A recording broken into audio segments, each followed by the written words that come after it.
Hello, welcome back to my channel. Today we will dive into Hope Logan's explosive breaking point at Forrester Creations. The utterly jaw-dropping reveal of Melissa Dillon's stalker and the impending Logan family civil war over Katie's new fashion empire. I feel so incredibly validated by that absolutely electrifying scene in the CEO office where Hope finally looks Steffi in the eye and decides she has officially had enough. For weeks, we have watched Steffi use her executive power to punish Hope for the personal disgust she feels over Deacon and Taylor's romance. And the way the script handled Hope's tipping point was nothing short of brilliant. When Hope stood her ground about feeling profoundly disrespected over her line's postponement, I cheered at my screen. I loved the way the lighting in the office seemed to cast these harsh, cold shadows across Steffi's desk, perfectly mirroring the absolute lack of warmth in their working relationship right now. I think this is the most empowered Hope has looked in years.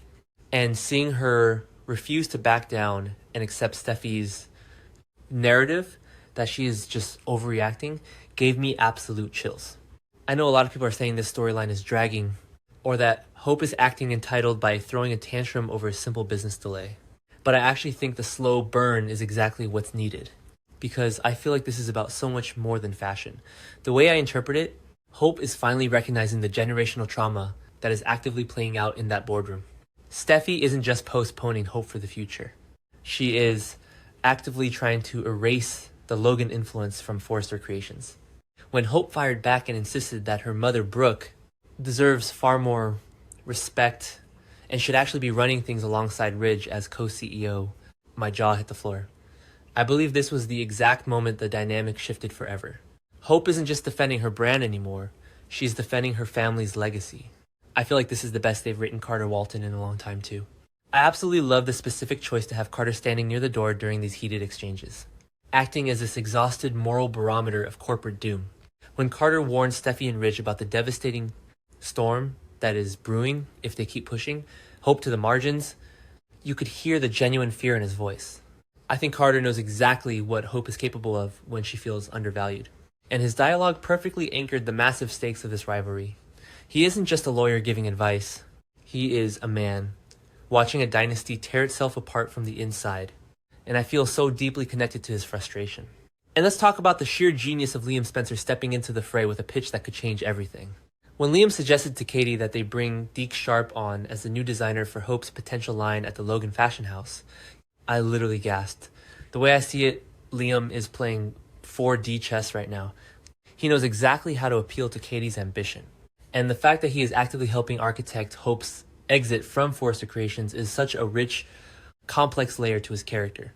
I think the writer's choice to have Liam be the catalyst for this specific business move is brilliant because it proves he still understands Hope's creative soul better than anyone, even if they aren't together romantically. Speaking of Katie, I am fiercely loyal to the way she is being written right now. I know some fans are complaining that Katie is being too ruthless, but I genuinely think we're missing the point if we don't look at her history of living in Brooke's shadow. Katie has become completely obsessed with the idea of making Hope the next big thing at Logan. And I am here for every single second of this ambitious, unapologetic era for her. When Brooke reached out to try and push for peace, Katie's immediate doubt about her sister's sincerity was so incredibly justified. I feel so much empathy for Katie when she looks at Brooke because every time Brooke offers an olive branch, it usually comes with strings attached. Katie leaking her massive plan to Donna was a masterstroke of dramatic tension. I felt my heart physically ache for Donna during that conversation. Donna is desperately trying to be the emotional glue holding the Logan sisters together. And you could see the sheer terror in her eyes when she realized Katie is actively plotting to poach Hope. I think the writers are doing a phenomenal job of highlighting Donna's vulnerability here. When Donna tried to shut Katie down, warning her that their family is on the verge of crumbling completely, her voice was shaking in this incredibly raw, authentic way. I believe Donna is the only one seeing the big picture if Katie steals Hope from Forrester. Brooke will never forgive her, and the Logan family will be fractured beyond repair. It is such high stakes, emotional storytelling, and I am entirely invested in Donna's panic. Now we absolutely have to pivot to the most insane, deliciously soapy twist of the week, the reveal of Melissa Dillon's stalker. When Dillon was confronted in person, and the person stepped out from behind that dress rack, I screamed. It was Remy Price in a wig. I know a lot of people are saying the disguise is too campy, but I actually think it's exactly the kind of high-stakes, theatrical drama that makes daytime television so iconic. I feel like the choice to have Remy use a wig and a voice scrambler perfectly fits his deeply odd, calculating personality. The way the shadows played across his face when he finally pulled the wig off gave me genuine goosebumps. It was a moment of pure, unadulterated shock value, and I loved every single second of it. The way I interpret this twist, it completely redefines everything we know about Dylan. Remy didn't just show up to play a prank. He put Dylan in an absolutely impossible bind. When Remy revealed that his past is deeply intertwined with Elektra Forrester's deepfake tormentor, the blood drained from my face right along with Dylan's. I think this is a masterclass in cornering a character. Dylan just made the agonizing, heartbreaking decision to move out of Will's beach house purely to preserve her friendship with Elektra. And now Remy is holding this nuclear secret over her head. I feel so incredibly stressed for Dylan because she's trapped. If Elektra finds out that Dylan's past is linked to the person who created those traumatic deepfakes, their newly mended friendship will instantly turn to ash. I believe Remy's blackmail terms are what elevate this storyline from a simple stalker plot into a brilliant web of manipulation. Remy's arguing that as long as Dylan helps him reconcile with Deke Sharp, Elektra never has to know the truth. The interconnectedness of this plot is staggering to me. Liam wants Deke Sharp for Hope's new line at Logan, and Remy wants Deke back romantically, using Dylan as his pawn to get him. I think it is so incredibly smart how the writers are weaving the corporate fashion wars directly into the personal blackmail storylines. I feel like Dylan is suffocating under the weight of her own secrets, and the actress is playing that internal panic so beautifully. Every time she glances over her shoulder, I feel her anxiety radiating through the screen. Amidst all this intense blackmail, I was really intrigued by the sudden lifeline thrown to Dylan by Daphne Rose Walton.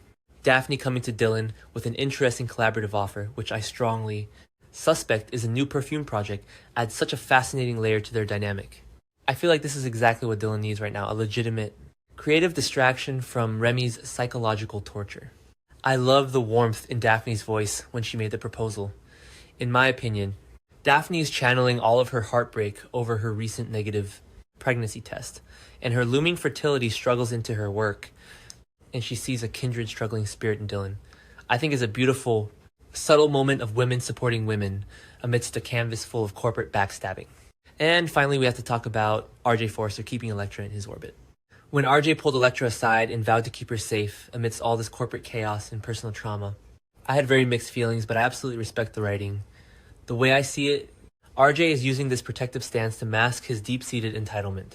He knows Elektra is vulnerable right now, especially after Will's explosive revelation about RJ's true Marone lineage. I think RJ's promise of protection is less about Elektra's actual safety and more about marking his territory against Will. But from a purely dramatic standpoint, I love the tension it creates.